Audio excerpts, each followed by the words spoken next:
महाराष्ट्राचे लाडके मुख्यमंत्री माननीय देवेंद्रजी फडणवीस।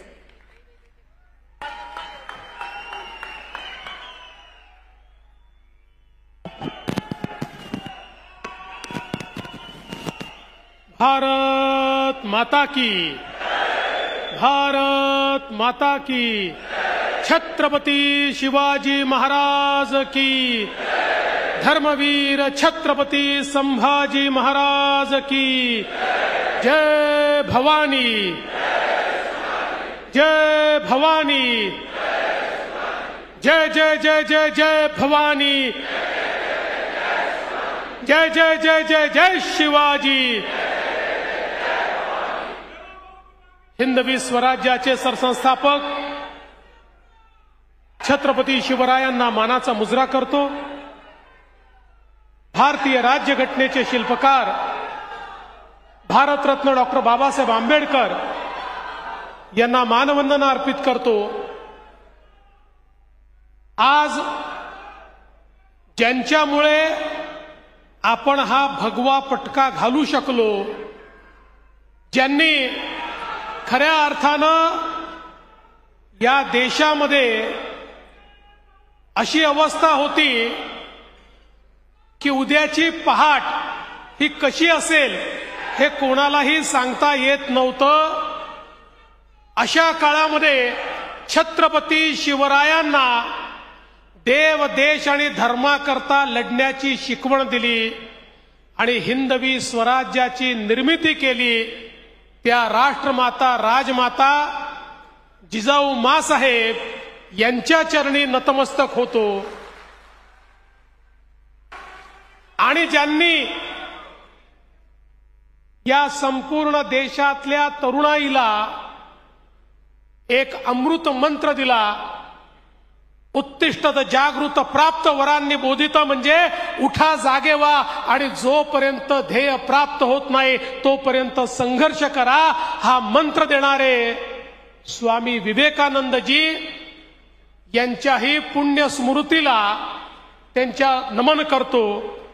आज या ठिकाणी आपल्या या महाविजयी अधिवेशनाची सांगता करण्याकरता, समारोप करण्याकरता आपल्यामध्ये उपस्थित झालेले भारताचे कणखर आणि कर्मठ गृहमंत्री आणि ज्यांचा उल्लेख आधुनिक भारतातले चाणक्य म्हणून केला जातो, ते आदरणीय अमितभाई शहा, आपले अध्यक्ष चंद्रशेखर बावनकुळेजी, माननीय शिवप्रकाशजी, माननीय विनोद तावडेजी, माननीय पीयूष गोयलजी, माननीय रवींद्र चव्हाणजी, नारायणराव राणेजी, पंकजाताई मुंडे, अशोकराव चव्हाण, सुधीरभाऊ मुनगंटीवार, रावसाहेब पाटील दानवे, माननीय छत्रपती उदयनराजे भोसले, माननीय चंद्रकांत दादा पाटील, माननीय गिरीजी महाजन, माननीय आशिषजी शेलार, माननीय राधाकृष्ण विखे पाटील, माननीय मुरलीधरजी मोहोळ, रक्षाताई खडसे, प्रवीणजी दरेकर, रामभाऊ शिंदे, राहुलजी नार्वेकर, माननीय प्रकाशजी जावडेकर, माननीय हंसराज भैया अहिर, सन्माननीय विक्रांत पाटील, माधवीताई नाईक, रणधीरजी सावरकर, विजयजी चौधरी, राजेशजी पांडे, संजयजी केणेकर, या ठिकाणी उपस्थित आपले सर्व लोकप्रतिनिधी, अध्यक्ष, पदाधिकारी, सर्व प्रमुख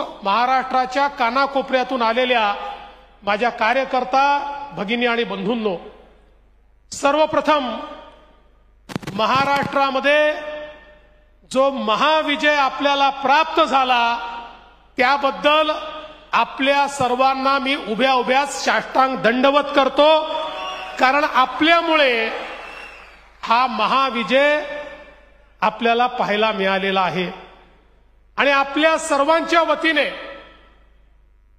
आपले नेते माननीय अमितभाई शहा यांचे मनापासून आभार मानतो की या लढाईमध्ये आपल्या सोबत 24 तास जर कोणी होते तर ते अमितभाई शहा या ठिकाणी होते।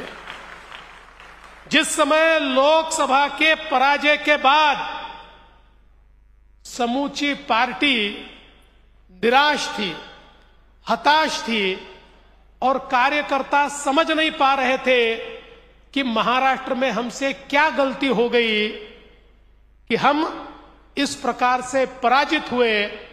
ऐसे समय माननीय अमित भाई ने महाराष्ट्र का दौरा किया, महाराष्ट्र के एक एक संभाग में जाकर हजारों कार्यकर्ताओं से बात की, हजारों कार्यकर्ताओं का मार्गदर्शन किया, उनमें जान फूकी, उनमें ऊर्जा को प्रवाहित किया और उनके मन में इस बात को रोपित किया कि अभी पराजय हुआ है लेकिन आगे विजय है, विजय के लिए सबको संकल्पित होना पड़ेगा। और पूरी पार्टी उठकर खड़ी हुई और पार्टी ने यह महाविजय यहां पर लाकर दिखाया। इसलिए मैं हम सभी कार्यकर्ताओं की ओर से आदरणीय अमित भाई आपका बहुत बहुत आभार व्यक्त करता हूं। जिस प्रकार से ये लड़ाई लड़ते समय आपका केवल मार्गदर्शन नहीं तो सामने से आकर इस लड़ाई में लड़ने का काम आपने किया है, इसलिए आज आपका बहुत बहुत आभार यहां पर मैं व्यक्त करता हूं। मला अतिशय आनंद आहे की हे महाअधिवेशन आपण शिर्डीमध्ये घेतलं, कारण आपल्याला सगळ्यांना माहिती आहे की साईबाबांनी आपल्याला मंत्र दिलाय श्रद्धा आणि सबुरीचा, आणि श्रद्धा आणि सबुरीचा मंत्र आपल्या भारतीय जनता पक्षामध्ये सगळ्यात महत्वाचा आहे। राष्ट्र प्रथम म्हणजे श्रद्धा आहे आणि अंत में मैं म्हणजे सबुरी आहे। हा मंत्र आपण सगळे आपल्या जीवनामध्ये सातत्याने त्या ठिकाणी पाळत असतो आणि आपल्याला कल्पना आहे की ज्यांना हा मंत्र समजला ते सगळे यशस्वी झाले आणि ज्यांना श्रद्धा आणि सबुरी समजलं नाही त्यांची हालत बुरी झाली, हे आपण या विधानसभेमध्ये या ठिकाणी निश्चितपणे बघितलेलं आहे। आणि म्हणून खरं तर आपण जर बघितलं तर एका अशा काळामध्ये आपली ही कार्यकारिणी या ठिकाणी होते आहे ज्याला संक्रमणाचं पर्व म्हणतात। मकर संक्रमण संपून महाकुंभाचं पर्व आपल्या देशामध्ये सुरू होत आहे। महाकुंभाचं अमृत हे पुन्हा एकदा त्या ठिकाणी प्राप्त करण्याकरता हजारो लोक महाकुंभामध्ये त्या ठिकाणी एकत्रित होणार आहे। अशा काळामध्ये खरं म्हणजे हा विजय आपल्याला मिळाला आणि महाविजयाचे अधिवेशन आपण करतोय आणि मला आनंद आहे महाराष्ट्राच्या जनतेने 3 वेळा, एकदा नाही 3 वेळा भारतीय जनता पक्षाला 100 पेक्षा जास्त जागा या ठिकाणी दिल्या। गेल्या 30 वर्षाच्या महाराष्ट्राच्या इतिहासामध्ये 100 पेक्षा जास्त जागा मिळवणारा एकमेव पक्ष कुठला असेल तर तो तुमचा आणि माझा भारतीय जनता पक्ष आहे। आणि म्हणून आज आपण खरं म्हणजे ज्या प्रकारचा विजय या ठिकाणी प्राप्त केलाय, आपण पाहतो G20 असतं, G7 असतं, तसं भारतीय जनता पक्षाचं G6 तयार झालाय।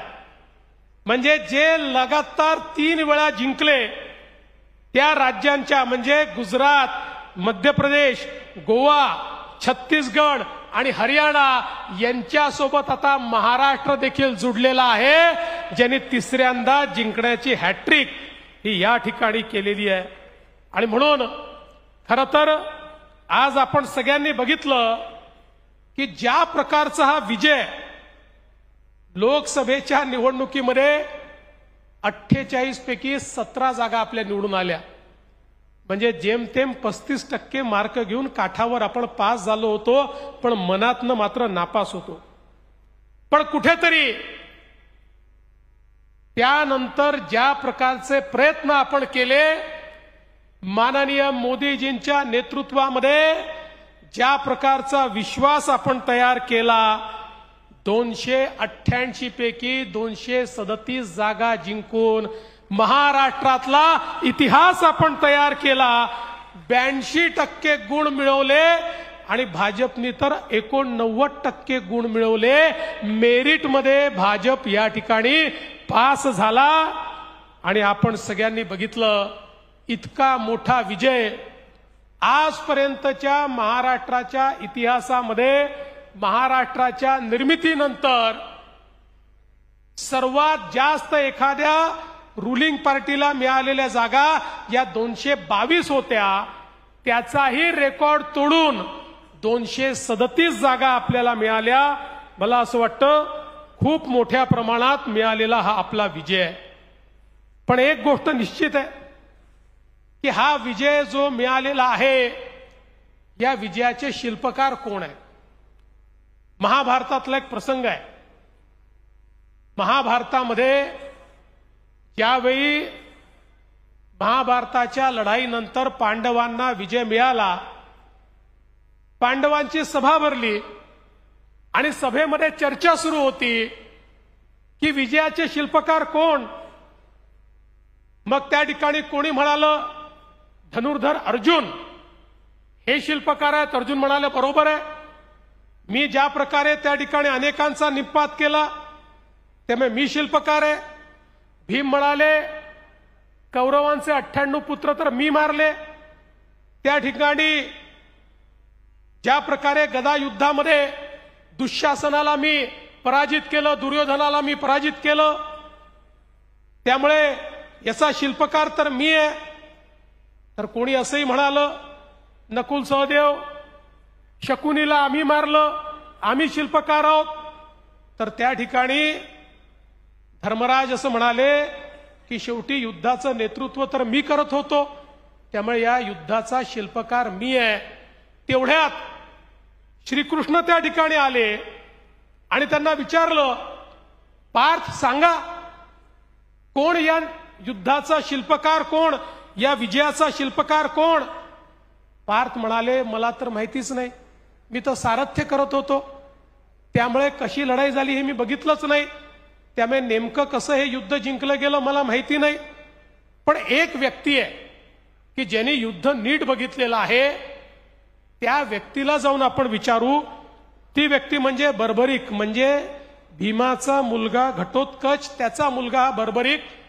हा बर्बरिक जो होता याला असा वर मिळाला होता की हा कधी पराजित होणार नाही, पण त्याला असाही वर होता की जो हारेल त्याच्याकडनं हा लढेल. त्यामुळे श्रीकृष्णाला त्या युद्धाच्या पूर्वीच माहिती होतं की याला जर आपल्या बाजूने घेतलं तर आज आपल्या बाजूने लढेल, उद्या दुसऱ्याच्या बाजूने लढेल. आणि म्हणून श्रीकृष्णाने त्याला त्या ठिकाणी खरं म्हणजे एक प्रकारे शिक्षाच दिली होती आणि त्याला भस्मसात केलं होतं, पण आशीर्वादही दिला होता की हे युद्ध तो पूर्णपणे बघू शकेल. आणि म्हणून त्याचा केवळ चेहरा जिवंत होता आणि ते युद्ध त्यांनी जवळून बघितलं होतं.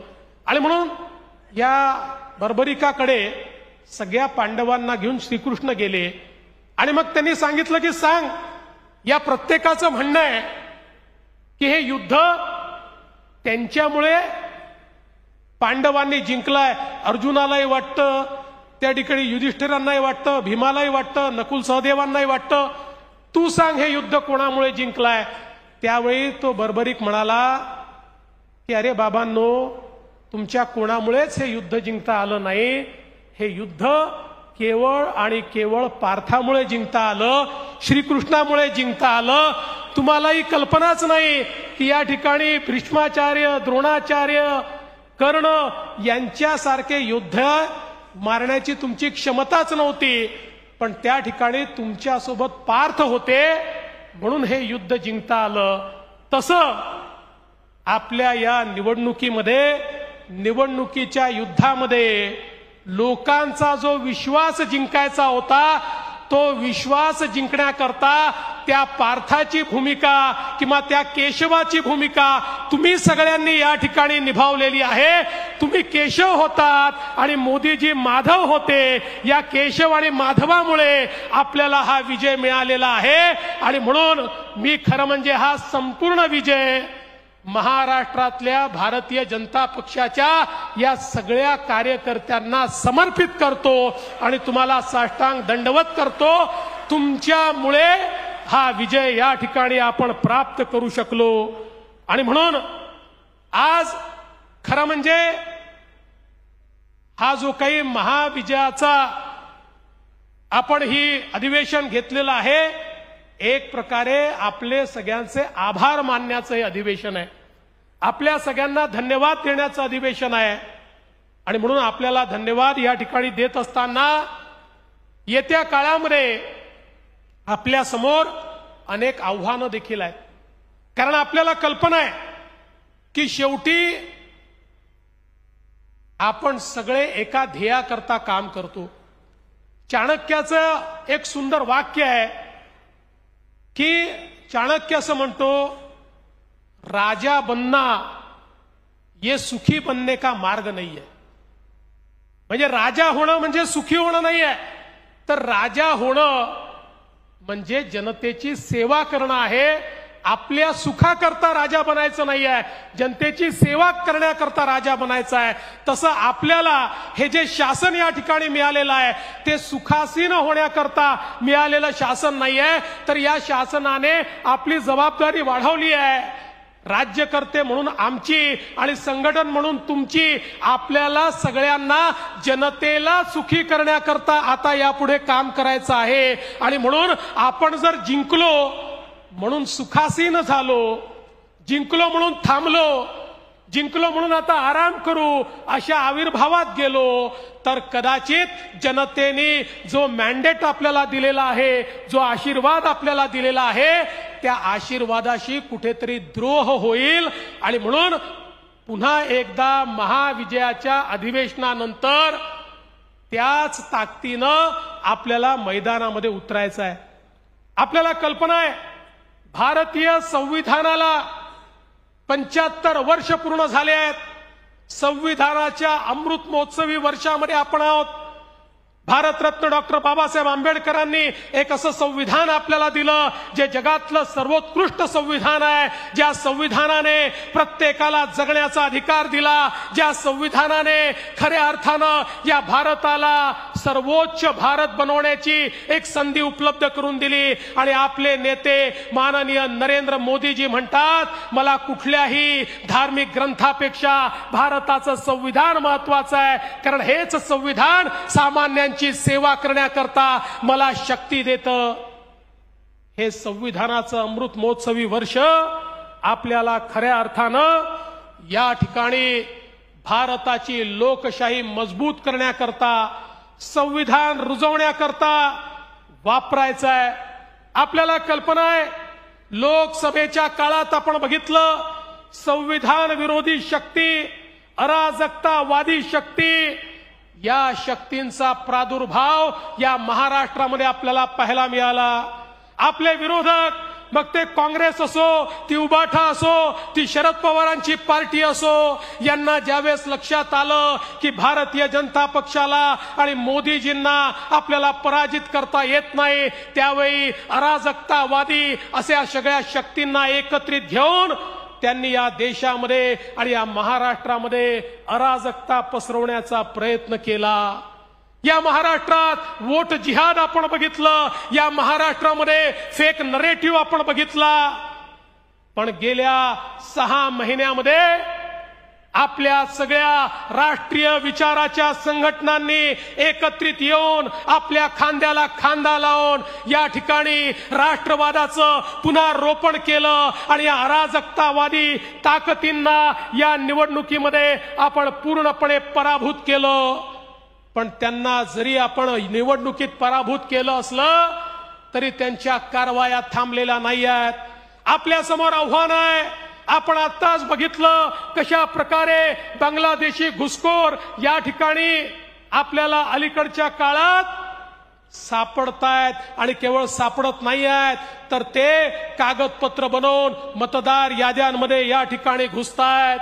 आमच्या किरीटभाईंनी परवा त्या ठिकाणी मालेगावचं उदाहरण दिलं, ज्या मालेगावमध्ये शेकडो नवीन जन्म प्रमाणपत्र अचानकपणे हजारो लोकांना त्या ठिकाणी मिळाले.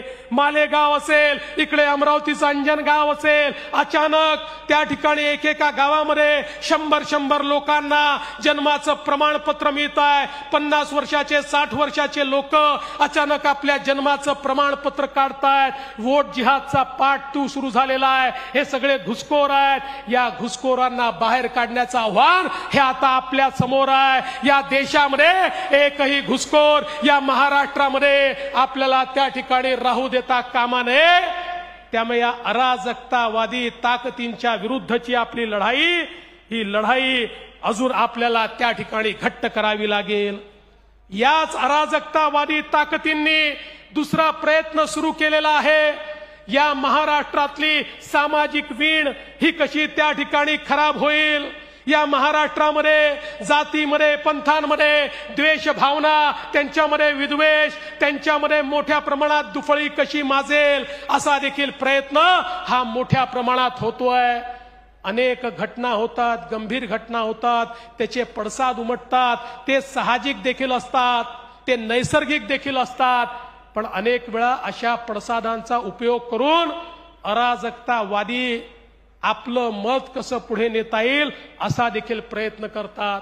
आणि म्हणून कुठेतरी हा महाराष्ट्र एकसंघ राहायला पाहिजे. माननीय मोदीजींनी आपल्याला एक मंत्र दिला, जो या निवडणुकीचा गुरुमंत्र ठरला. एक है तो सेफ है. हे मोदीजींनी सांगितलं, हे आमच्या साधू संतांनी सांगितलं. या ठिकाणी हा मंत्र घेऊन आपण समाजात गेलो, संपूर्ण समाज एकसंघ झाला. या ठिकाणी एक भगवी लहर आपल्याला पाहायला मिळाली आणि त्याचा परिणाम आपण सगळ्यांनी बघितला.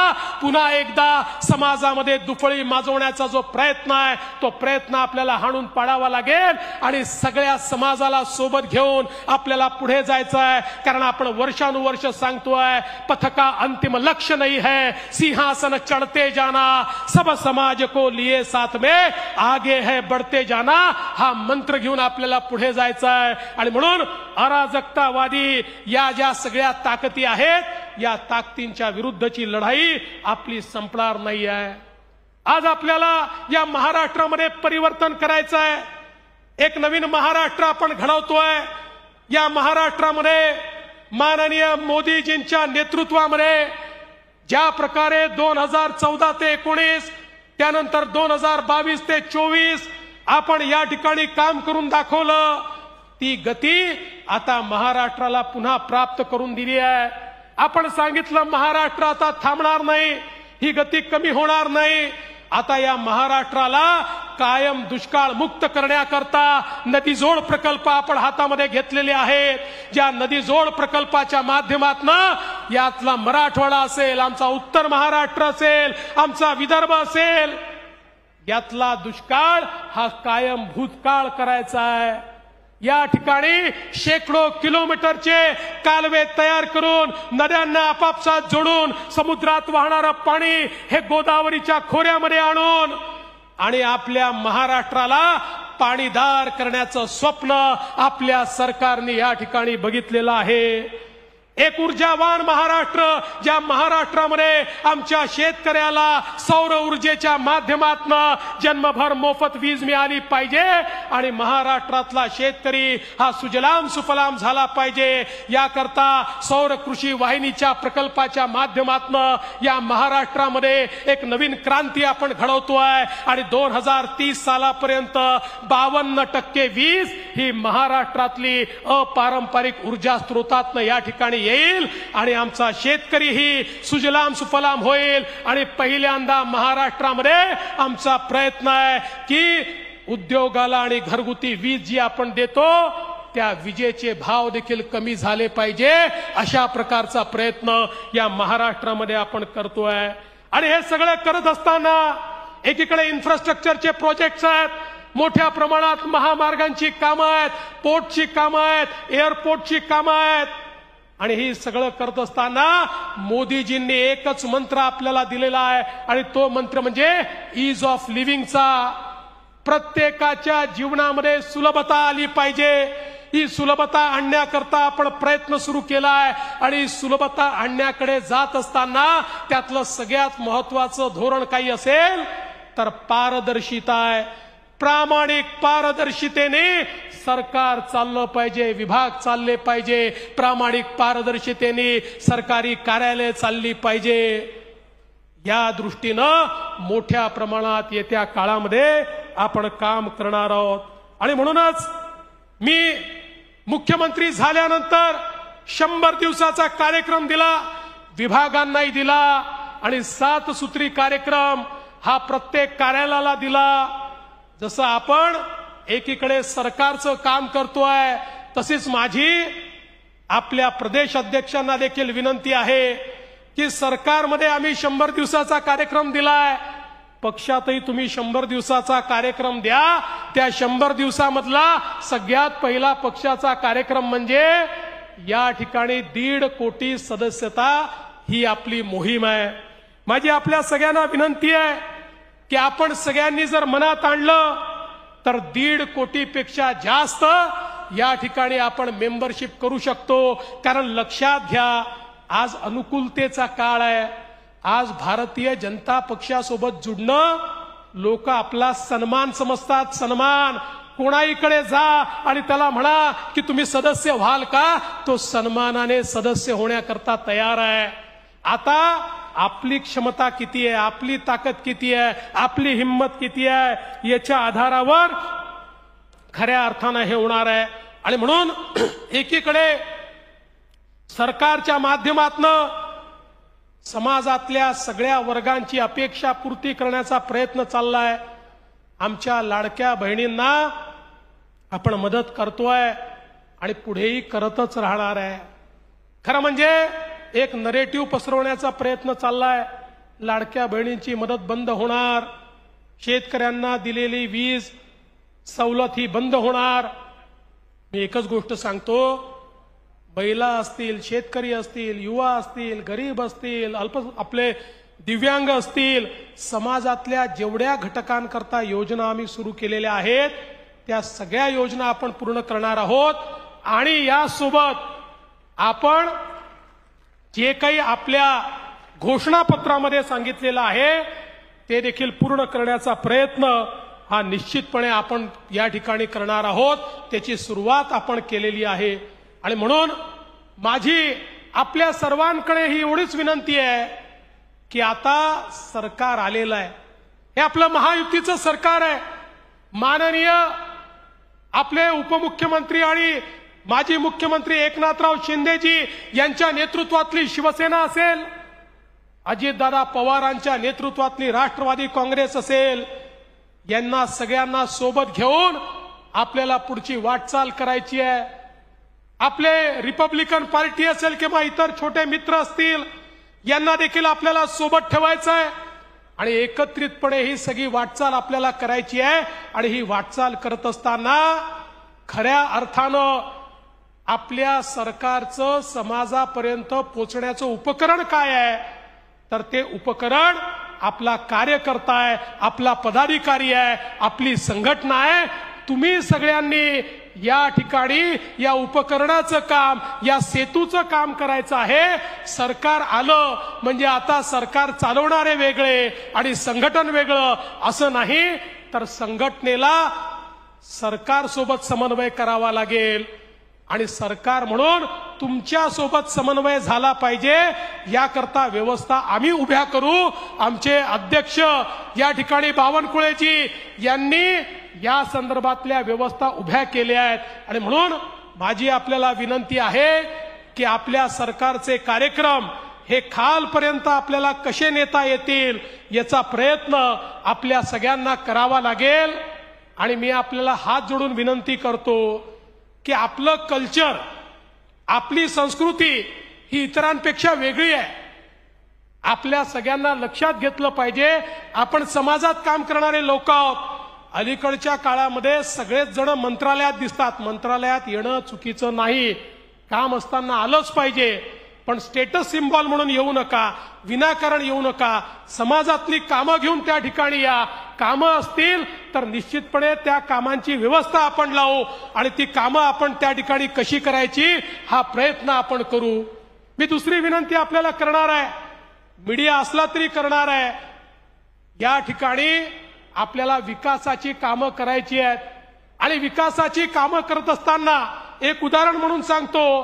25-15 सगळ्यांना माहिती आहे म्हणून सांगतो.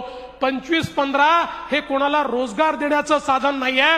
25-15 सामान्य माणसाच्या जीवनातलं दुःख दूर करण्याचं साधन आहे. हे आपल्या कार्यकर्त्यांनी या ठिकाणी लक्षात घेऊन आपल्या संस्कृतीप्रमाणे काम केलं तरच हा विजय आपण खालपर्यंत रुजवू शकू. आणि म्हणून भारतीय जनता पक्षाची जी संस्कृती आहे ती संस्कृती ही आपण सगळ्यांनी निश्चितपणे लक्षात ठेवायची आहे. खरं तर मी एवढंच सांगतो कि विकल्प बहुत मिलेंगे मार्ग भटकाने के लिए, विकल्प बहुत मिलेंगे मार्ग भटकाने के लिए, लेकिन संकल्प एक ही काफी है मंजिल तक जाने के लिए. अशा प्रकारचा संकल्प हा आपल्या सगळ्यांच्या माध्यमातून या ठिकाणी व्हावा अशा प्रकारची विनंती मी आपल्याला करतो. खरं म्हणजे अनेक गोष्टी बोलायच्या त्या पुढे मी बोलीन, पण आज आपण सगळे या ठिकाणी माननीय आपले अमितभाई शहा यांना भेटण्याकरता आलेलो आहोत, त्यांना ऐकण्याकरता आलेलो आहोत. आणि म्हणून मी एवढीच आपल्या सगळ्यांना विनंती करेन की येत्या काळामध्ये भारतीय जनता पक्षाला मिळालेला हा जो विजय आहे हा विजय जनसामान्याच्या जीवनामध्ये परिवर्तन करण्याकरता एक पारदर्शी प्रामाणिकतेतून चालणारं सरकार अशा प्रकारची प्रतिमा आपल्या सरकारची आणि त्या सरकारला पूर्णपणे घट्ट आणि हिमालयासारखी या सरकारच्या मागे उभी असलेली संघटना अशी संघटनेची प्रतिमा या दोन्ही प्रतिमा जर आपण तयार केल्या तर निश्चितपणे असा विजय आपल्याला वारंवार मिळत जाईल. येत्या काळामध्ये स्थानिक स्वराज्य संस्थांच्या निवडणुका येणार आहेत. जवळपास माझा अंदाज आहे की पुढच्या 3-4 महिन्यात अर्थात सुप्रीम कोर्टातनं निर्णय झाला तर पण तो निर्णय शेवटच्या टप्प्यावर आहे, त्यामुळे तो निर्णय झाला तर येत्या 3-4 महिन्यात या निवडणुका होतील. या निवडणुकांची तयारी देखील आपल्याला करायची आहे. आणि जसा महाविजय हा महायुतीने या ठिकाणी महाराष्ट्रात विधानसभेत मिळवला तसाच महाविजय आपल्याला महाराष्ट्रामध्ये स्थानिक स्वराज्य संस्थांमध्ये देखील मिळवायचा आहे. त्याकरता आपण सर्वांनी सज्ज राहावं एवढीच आपल्याला विनंती करतो आणि माझं बोलणं संपवतो. धन्यवाद. जय हिंद, जय महाराष्ट्र.